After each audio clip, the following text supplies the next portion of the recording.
ओम नमो नारायण। ओंकारं बिंदु संयुक्तम नित्यं ध्यायन्ति योगिनः कामदं मोक्षदं चैव ओंकाराय नमो नमः। लिंग थापि विधिवत कर पूजा व शिव समान प्रिय मोहि न दूजा।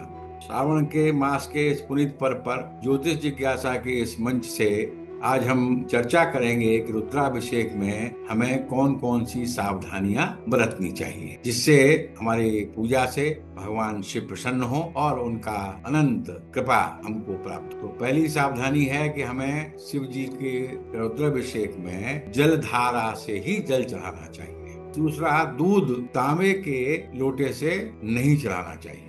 तीसरी सावधानी है कि पंचामृत स्नान के बाद हमें शुद्ध जल अवश्य भगवान शिव पर चढ़ाना चाहिए। चौथी सावधानी है कि शिव जी की आधी परिक्रमा की जाती है। बाएं ओर से प्रारंभ करना है और जहाँ पे शिव जी का अर्घा है वहां से मुड़ के वापस उसी स्थान पर आना है जहाँ से हमने परिक्रमा प्रारंभ की थी। ऐसा शास्त्रों का विधान है। शिव जी की पूरी परिक्रमा नहीं की जाती है। पांचवी सावधानी है कि केतकी पुष्पम पूजायाम सिद्धम तुलसी न च अर्पयेत। भगवान शिव जी ने स्वयं ही निर्देश दिया है कि केतकी का पुष्प भगवान शिव को अर्पित करना निषेध है और तुलसी का अर्पण करना भी निषेध है।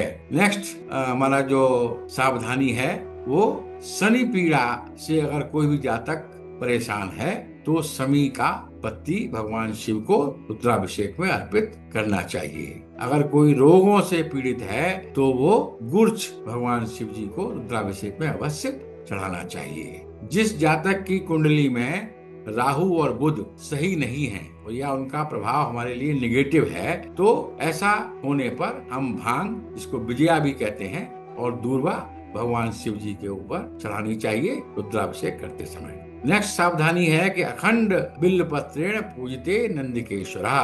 भगवान शिव जी को अखंड बिल्व पत्र चढ़ाना चाहिए। कोई भी कटी फटी बेलपत्री नहीं चढ़ानी चाहिए। 3 से कम पत्तियों वाला बेलपत्र भी नहीं चढ़ाना चाहिए, क्योंकि 3 पत्तियों का महात्मा है कि दैहिक दैविक भौतिक तापा। जो भी हमारे 3 प्रकार के ताप हमारे मनुष्य योनि को मिलते हैं पृथ्वी पर, उनका नाश होता है अगर हम साबुत बेलपत्री 3 पत्तियों वाली भगवान शिव जी को रुद्राभिषेक में अर्पित करते हैं। अंतिम सावधानी है बेलपत्र का डंठल यानी जो गांठ होती है वो तोड़कर ही अर्पित करना चाहिए, क्योंकि शास्त्रों में इसको वज्र की संज्ञा दी गई है और ये वज्रपात के समान होता है। इसलिए इस सावधानी को भी हमें रुद्राभिषेक करते समय ध्यान रखना चाहिए। ओम नमो नारायण।